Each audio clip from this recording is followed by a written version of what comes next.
Today I have my wife Ashley with me, and we're going to be debunking the 5 most common myths that we believed before we got married. This is my wife Ashley, and we've been together. It's 2024, so we've been together 22 years now, and married for 25.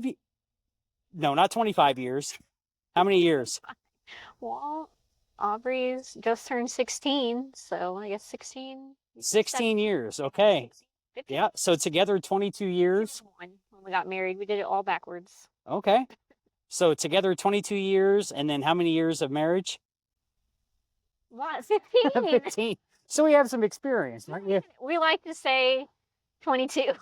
22 years, right? We don't like to say 15. It doesn't sound like that many. Yeah, 22. So I'm 40. My wife turns 40 next month. And so when we talk about 22 years, I think it's important that you understand that we're talking over half of our life. We've been together relationally longer than we've been apart, which is just fascinating to think about. And so that's the perspective that we're sharing from, is our 22 years of experience together. So thinking about the 5 most common, to me, that seem like they're the most common myths that I believed prior to myths about marriage. What's one of them? You wrote out a list. I didn't write out a list, and yet I appreciate the fact that you did. What's one of them from your list that we could start with today?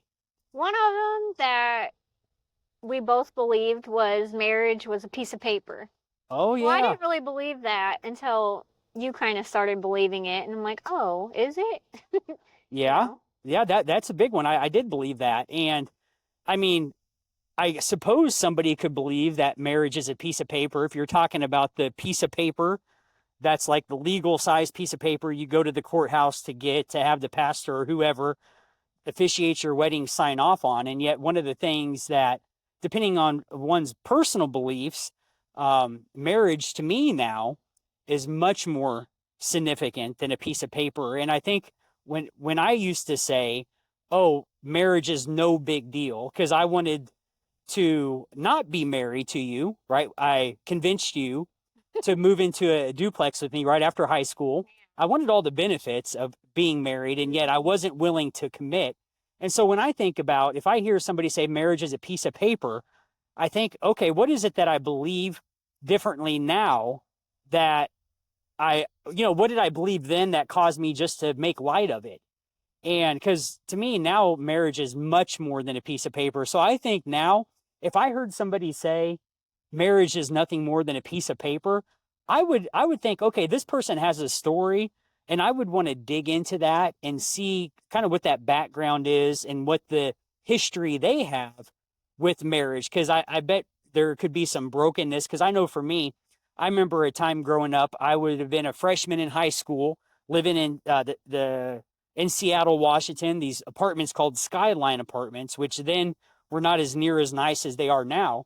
And yet I remember hearing my mom and my second stepdad fighting in the other room. And I remember thinking, man, if this is what being married looks like, I don't want anything to do with it. So my Mhm. concern would be, and the perspective I was coming from as a teenage boy, really, not a 40-year-old man, big difference.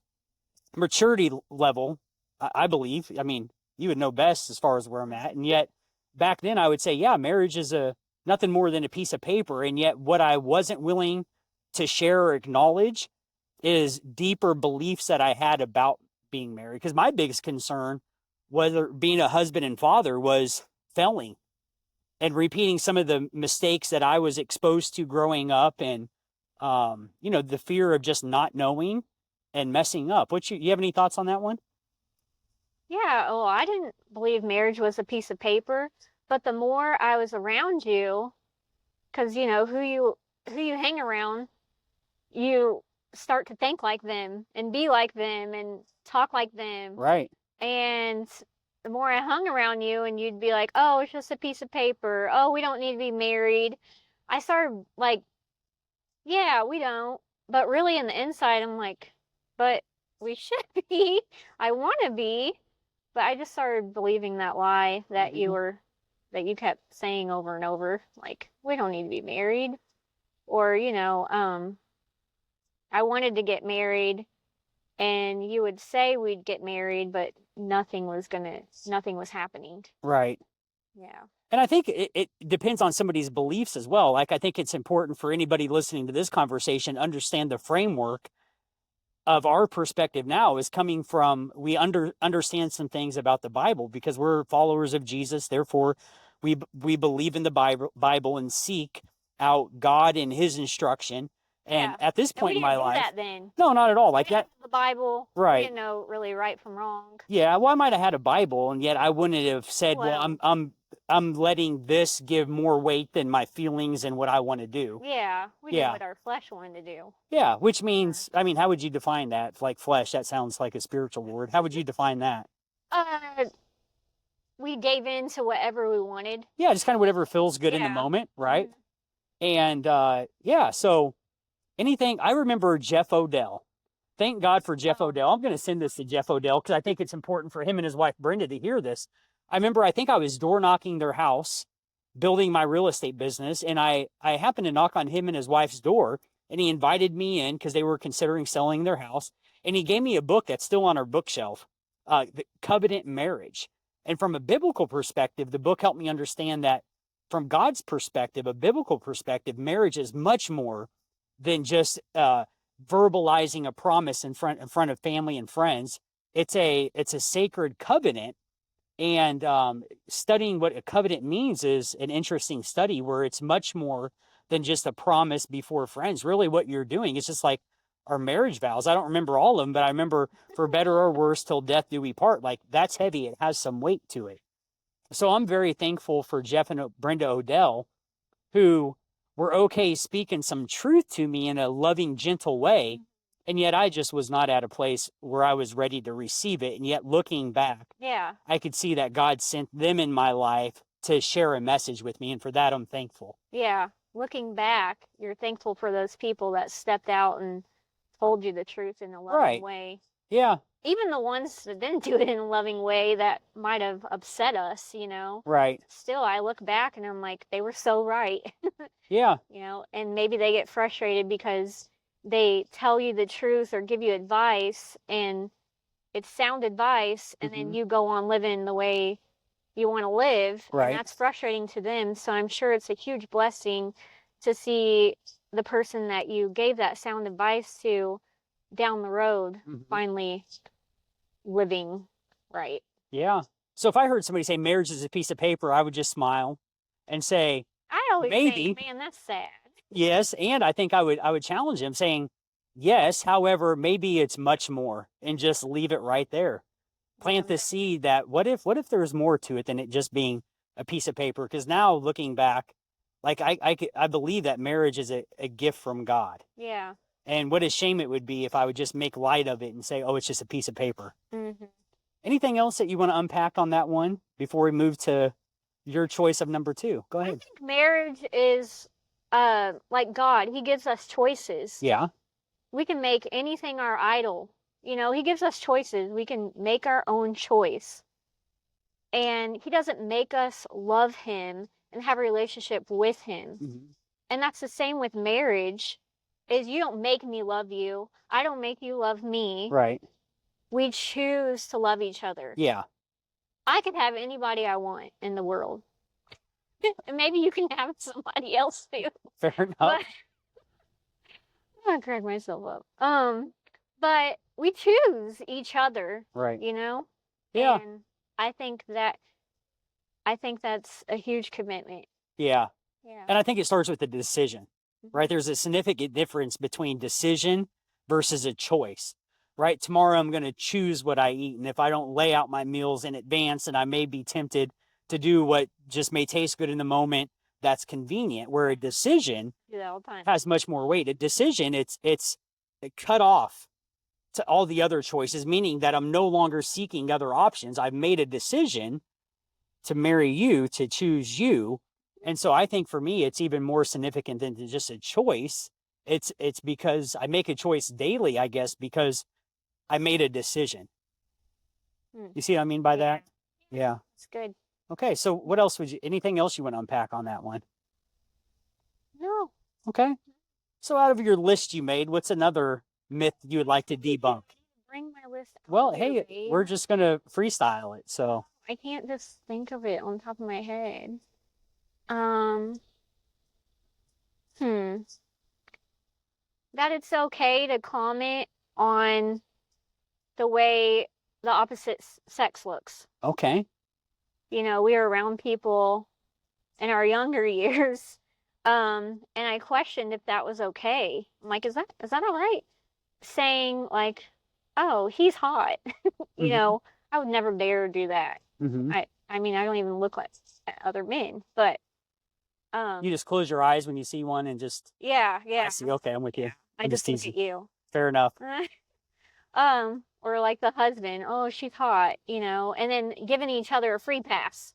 Like if Okay. I ever had the chance to be with that girl, my wife's giving me a free pass. Isn't there a movie? Oh, it's called Hall Pass, isn't it? Where Oh, there's a movie about that where it's married couples that go to an island. It has oh, Adam Sandler in it. probably an awful movie we used to watch. Point is what you're talking about is this idea that even though you're married, it's acceptable to make comments about the other sex and to talk about how attracted you are to them, and Yeah. if you could, you would, and those types of things. Yeah, when I think about that, I think more about the what's going on in the heart, right? The Bible says, "Out of the overflow of the heart, the mouth speaks," or "Out of the heart flows the issues of life, of my life." So my concern isn't so much the what I would be saying, but it's more about where am I on a heart level Yeah. as far as honoring you and showing you honor, dignity, and respect, because I believe words reflect what's going on in my heart. And my concern was be maybe there's a lack of respect and how I'm talking about you, and because words have the ability to build people up or to tear people down. Yeah. Mhm. Yeah, and I would be worried that you'd have a wandering eye all the time. If Yeah, you think that girl is hot, how many other girls do you think is hot? You know, it's sure. just really disrespectful. Yeah, And you want your spouse's eyes and your spouse's eyes only. Like, did I say that right? You want your spouse's attention. right. You know, I Yeah, don't. yeah. I think it just is. Even if somebody is not married, at what point in life would it be appropriate to make inappropriate remarks about attraction to the opposite sex? Like if you play that out, where's that going to go? Yeah. Right? Like number one, who really cares who you're attracted to? So just keep it to yourself. Number two, if you're in a relationship with someone, does that really show them honor, dignity, and respect? Is it the right thing to do? No. No, I don't think so either. So my concern would be more of what's going on at a heart level, and thinking back to where when I did dabble in that, to say the least, it was because there was other things going on, right?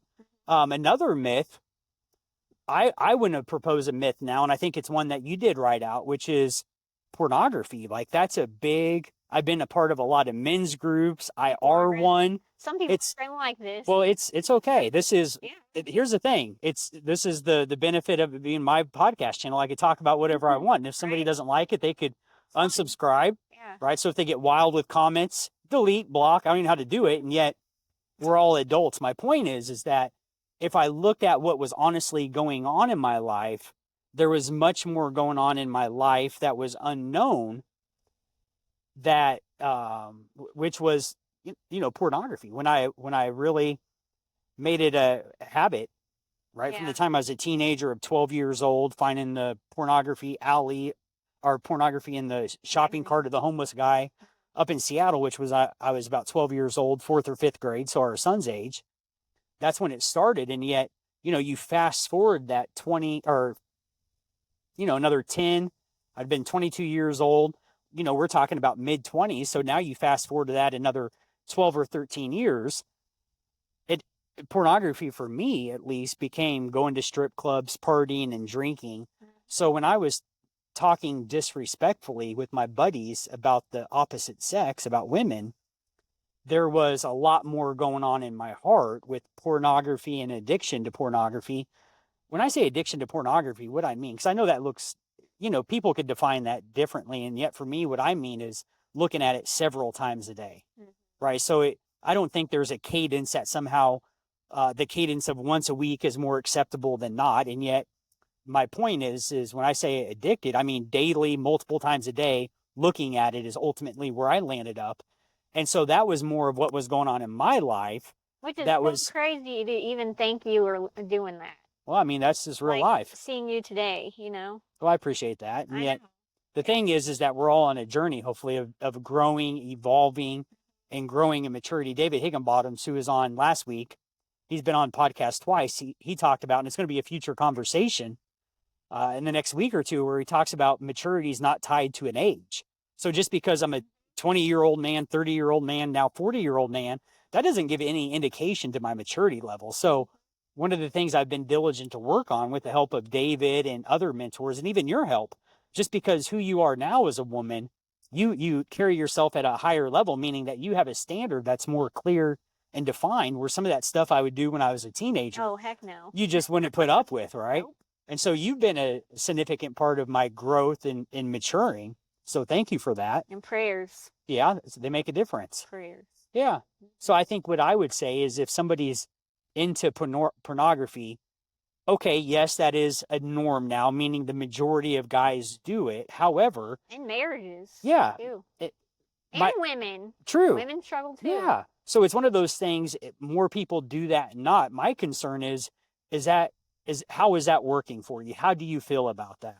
Is it serving you well? How does your spouse feel about that? Fair conversation, right? And so, any other things you would like to share before we move on to debunking myth number 3? There's no fruit. There's no good that will ever come from porn. Yeah. Even if your wife, there's no husband that would be okay with their wife watching that, like, on their own. But even if your wife says, "Oh, it's okay," you know, it's fine. Go do your own thing. Yeah. She's really not okay. Deep down inside, it hurts. It really hurts to know that your spouse is getting something else from somebody else. Mm-hmm. It's very, when I look back, it was hard, you know. Yeah. Yeah, and I'm very thankful that you don't do that anymore. And my heart breaks for married couple that go through that, you know, because it's a strong addiction, and I'm thankful that you were healed from it. Well, and I think to some extent it could be considered socially acceptable, meaning like, oh, it's no big deal. It's like watching the news or something. Some people are into it, some aren't, to each their own. Yeah. And I remember a high school buddy of mine, let's leave his name out, but I remember where he got offended by some comments that you made on social media back in the day about it. And then a few years later, he reached back out and said, hey, he understood. Long after that, I don't know. Yeah. So where he reached out and what? Well, you finish it. I can't recall the details, and yet I know I just remember him being like, "Oh my gosh, you were right," and you know, my marriage struggled because of porn addiction, and you know, we got to have those hard conversations on Facebook or like this, you know, because not everybody is talking about it, and we can have those conversations because we lived through it, so we gain wisdom and knowledge on it and experience. We know what it's like, right? And I don't ever want anybody to feel judged. I just want you to know that you're heard, and we know, and you can get through it. You can get through it. Yeah. And so I'm really thankful that I was brave enough to put it out there, because this is probably when you were just got healed from pornography addiction. And so I was all about it, you know, like I was all like anti-porn and helping people. And so I remember making that post, and and he attacked me in some way. I can't remember. Yeah. Like, oh well, this is what I believe. And when you say I got healed, from my perspective, it was more of it got to a spot where I could connect the dots, where it was causing me so much pain and hurt, and realizing the impact it was having on end you. Of your rope. And plus I had two young daughters at the time, right? So, I mean, you talk about a change in perspective. Have a daughter or two and see if you don't start thinking differently when it comes about pornography. And yet, so let's pick the last myth that we're going to camp out on today. Give us the third one. What are you thinking? I think a lot of myths that we develop is from our parents, watching their marriage it got me thinking, like, what myths are we putting in the kids' heads about marriage? Um, and so what I grew up seeing was my dad worked and my mom stayed home. And so he would come home, eat his dinner, and relax. And if he even tried to set foot in the kitchen, my mom would be like, "What do you want? What are you doing? What do you want? What can I get you?" And he never did dishes. He just didn't do anything besides work. And so I grew up thinking I should do it all. And What's wrong with that idea? yeah, I'm just kidding. right. You probably would honestly say that back in the day. Um, so yeah, I was burnt out a lot with the three kids. And I worked full time Yeah. and I still did it all. Um, and I was burnt out and stressed a lot and probably a lot of times on edge. Um, but now that I'm a stay-at-home mom, I'm okay with doing everything and I like it my way anyways, because I'm picky. Um, but it's nice. We have this, you do the lawn and you also do dishes and you also will pick up and you vacuum and you're not like, well, I work full time and I don't need to do anything else, Yeah. Well, sometimes I feel that way, but it doesn't really do me any good to feel that way. Yeah, and you have the privilege of staying home all day, so you can handle it all. Yeah. So it's nice that you don't have that thinking anymore. Not that my dad had that thinking that he shouldn't help with anything, Sure. but my mom kind of developed that in our house to where she does it all. And I think she eventually burned herself out, And yeah. Well, I'm thinking about teamwork, right? Yeah. Where like together everyone achieves miracles, or together we achieve more. That there's that's one of the things where a mentor of mine has encouraged me to that he's impacted my thinking, meaning that if I see that the dishes are done or the dishes aren't done, instead of making a comment about how I think they should be done, perhaps just rolling up my sleeves if I'm wearing a long sleeve shirt and just do the dishes. Yeah. So part of that is just thinking about we're a team together. And so there's not necessarily things that you do that are your job and me that I do that are my job. Even though there's things that we each of us have lanes we run in. And yet I think it's just part of us being, co-parenting and being parents together of our household. Yeah. It's just fair where if I see something that needs to be done, to take the initiative to do that. Just like if at work I see a piece of paper laying on the ground, I wouldn't say, oh, well, that's the gentleman who cleans the office every other week, I'll just leave it for him. No, where I think if I see an opportunity to be helpful, that's an invitation to be helpful. Just go ahead and do it. Yeah. And because from my perspective now, if I can, I realize that the little things become big things over time, meaning that I know the 5 love languages, one of yours is acts of service, right? Yeah. Which means, by the way, if that's something if you've never taken the 5 love languages, who's that? Gary Chapman or 5 love languages, it'll help you understand your spouse or significant other better. Debbie Smith, long time ago. Oh, is she the one that mentioned it? Yeah. And so it talks about, because I could say, for example, if I thought my wife's, if mine preference was gifts, and I would therefore go and buy my wife gifts thinking she's receiving love for me, she may not be receiving love from me the way I think I'm loving on her, because her love language is not gifts. So yours is one of them's. I mean, I like them all. Sure. But we have. I think most of us do. Yeah. Yeah. And all of us guys, we know physical touch is going to be right up there. Yeah. And then after that, there's some other ones. I think so. And yet my point is that understanding you, and one of the ways that I could love you is by doing acts of service, which means doing things I often don't feel like doing. Just go and do those. And here's the secret though, guys. You can't do this. If you do something, you can't go around beating your chest saying, oh, look what I did. Hey, did you notice I do the dishes? That doesn't work, don't do that. My 12-year-old son does that, and it's kind of cute. But if you're a 40-year-old man like me, you can't get away with that anymore. So Oh, I'll praise Matthew. yeah, Good job. and that's good because he's 12 or 13 now. Yeah. And yet, so pro tip for us dudes: if you do something around the household, going the extra mile, or just doing the right thing, don't go making a big deal out of it. She notices, right? Yeah. Yeah. Even things like you playing basketball with Matthew. That's you're doing that for him, with him. Yeah. But I feel like that's an act of service for me because I'm like, look at my husband. He is killing it as a dad right now. Yeah. He worked all day. He's probably exhausted. You do this all the time, which I think is amazing. And you come home, you don't sit down.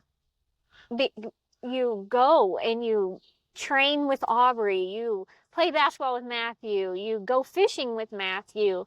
Like you do all these things with our kids after working all day long. And that's an act of service to me because I'm like, oh, my husband is a good father, you know, and I love watching that. And I've told you, like, it's hot when you play basketball with Matthew. And so you're like, well, let me play basketball every night with Matthew. Yeah. Well, we better wrap this up so I can go play basketball with Matthew. Yeah, like it's hot when he does dishes and picks up sticks. That's good inside scoop for us guys out there. We're always wondering, okay, what's our spouse or wife thinking? So that's good to know.